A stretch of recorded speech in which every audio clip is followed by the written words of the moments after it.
Every day, we wake up, check the time, and start again. We say the same words, drink the same coffee, take the same route, and call it life.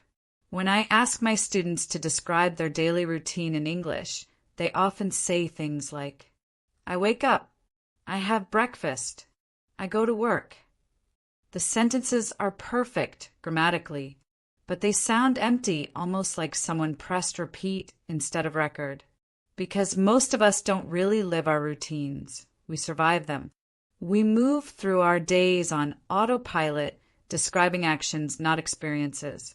But your routine isn't just what you do. It's the story of how you live. So, what if you could describe your mornings not as a checklist, but as a moment that actually belongs to you?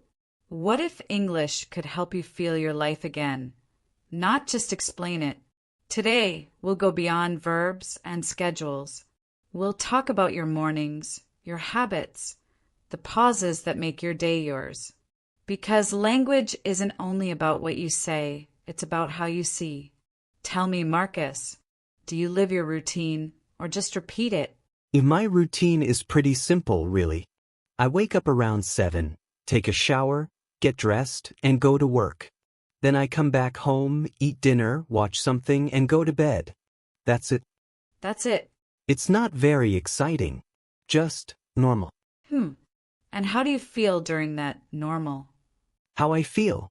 I don't know, fine, I guess. Tired sometimes. But that's life, right? Everyone's busy. Maybe. But let me ask you, when you wake up, what's the first thing you do? Honestly, I grab my phone. I check messages, then emails, and sometimes news. And how does that make you feel? Mostly anxious. Like the day is already waiting for me before I even open my eyes. That's interesting. See, Marcus, even a simple sentence like, I wake up and check my phone can tell a whole story. It's not just about grammar. It's about how you live your morning. So, you're saying English can show how I live, not just what I do? Exactly. When you describe your day, you're not only practicing language, you're describing your relationship with time. Wow, that sounds deeper than I expected for a routine video. It's always deeper than it seems. Try this. Instead of saying, I wake up and check my phone, say, I start my day by checking what the world wants from me. It's the same action, but now it has emotion. Okay, that's poetic. Let's try again. So I wake up at 7, check my phone, then I make coffee. How do you make it? In my little coffee machine. Black coffee, no sugar. I just stand there while it brews. And what do you think about in that moment? Usually nothing. I just wait. Then that's something to notice. In English, you can say, I take a moment to wake up while my coffee brews. That small pause, that silence, becomes part of your story. I take a moment to wake up while my coffee brews. Yeah, that sounds like I actually exist in that moment. That's the point. English isn't just about words, it's about presence. Okay, after coffee, I get dressed and go to work. I drive there every morning. How's the drive? Pretty quiet.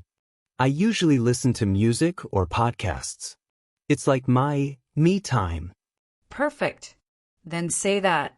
Instead of I drive to work, you can say, I spend my mornings listening to music while driving. It changes everything from a routine to a rhythm. Right, because it sounds like I enjoy it, not just survive it. Exactly.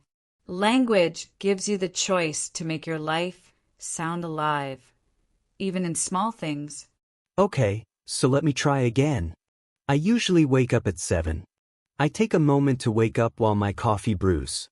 Then I get dressed, spend my drive listening to music, and start my day. Beautiful. Now, if you notice, you didn't just describe your morning. You painted it. You know what's funny? It feels different when I say it that way. It's like, my day actually matters more. That's what words do. When you speak with awareness, your language and your life sound more intentional. So, when I describe my day, I should think about how each part feels? Yes. Think of your routine not as steps, but as moments. You can use expressions like, I like to start my day by, I usually take a few minutes to, I spend my mornings, I always make time for. These phrases show not just what you do, but how you live. Got it. It's like I'm turning my routine into a story, not a list. Exactly. Because when you speak in stories, people don't just hear you, they feel you. I think I'm starting to get it. English isn't about saying, I wake up. It's about saying, I wake up slowly, letting the morning light find me. Now that's real English and real life. You're good at this, Olivia.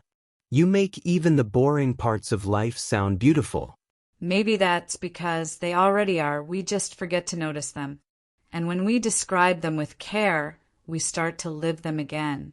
So, describing my routine is kind of like rediscovering it. Exactly. That's the beauty of language. It teaches us how to see what's been there all along. When we talk about language, most people think it's about words, grammar, tenses, pronunciation. But that's only the surface. Language is really about perception, about how we see our days, our emotions, and ourselves. Think about this. If you say, I wake up and go to work, you're describing a schedule.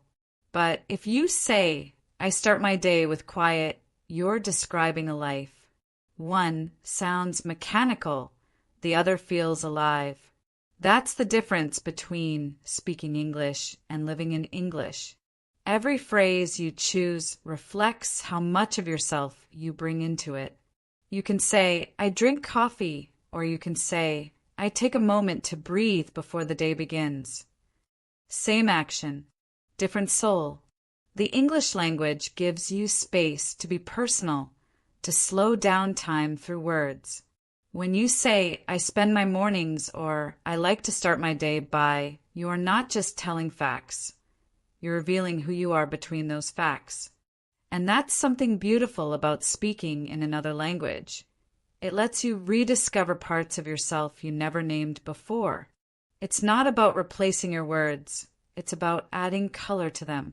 Sometimes my students tell me, Olivia, I just want to sound fluent. And I always answer, fluency isn't only about speed. It's about sincerity. Because when your words match your feelings, your English starts to sound like you. And that's what I want you to remember.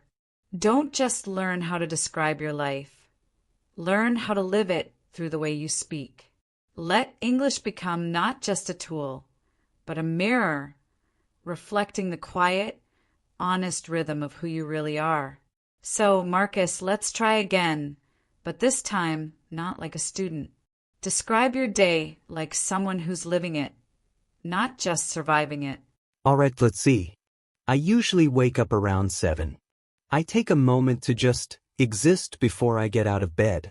Then I make my coffee, strong, no sugar, and I let the smell fill the room. It's my way of saying, okay, I'm here. The day can begin. That's beautiful. Notice how different it sounds from, I wake up and go to work. You've turned a routine into a small piece of poetry. Yeah, it feels different too. Like I'm not rushing. Like I'm actually there. Exactly. Now tell me, what happens after that first moment of calm? I drive to work. Sometimes I listen to the same playlist. Soft rock, old songs from my dad's time. It makes me feel grounded, like I'm carrying a bit of home with me. So instead of saying, I drive to work, you could say, I spend my mornings driving to work, listening to songs that remind me where I come from. Do you feel how that changes the story? Yeah, completely. It's not just driving. It's like remembering who I am while I move forward. That's the beauty of language. It teaches us that movement doesn't have to mean forgetting. I like that. Okay, when I get to work, I usually check emails, talk to people, grab more coffee. It's kind of busy. And how do you feel during that time?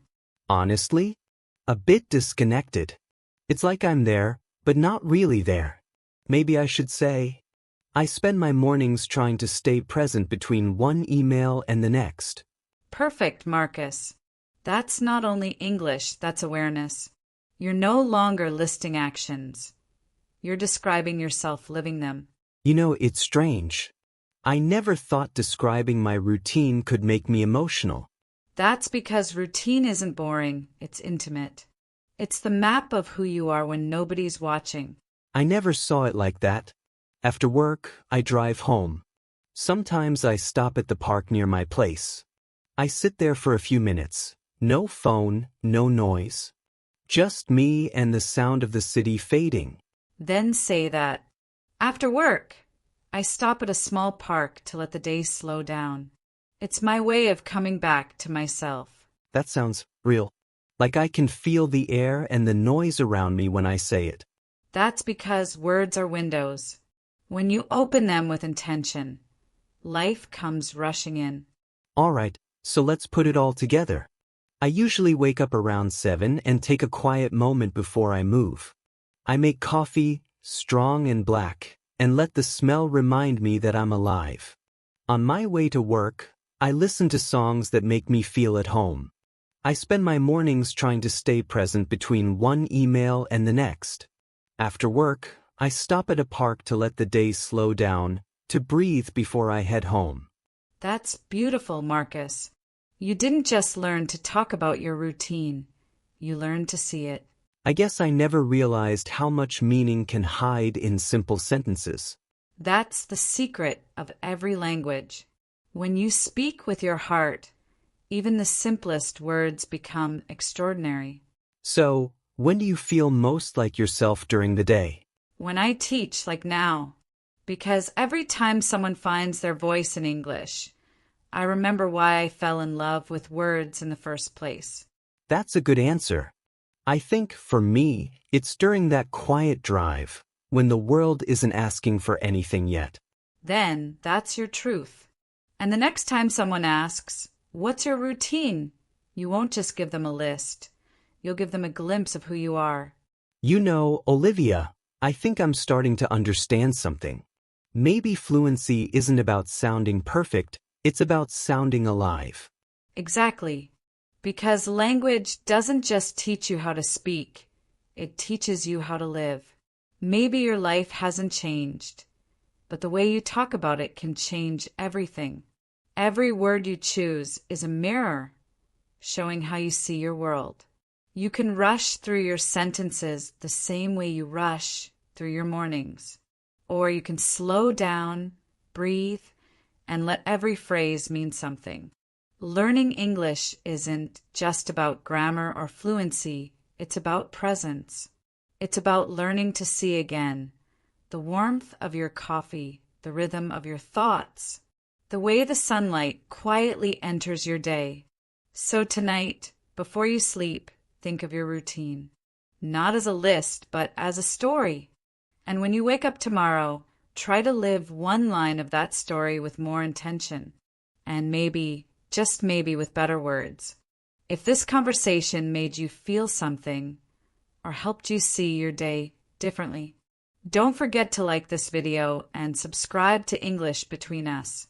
There's another story waiting for you on the screen right now. Because here, we don't just learn English. We learn to live through it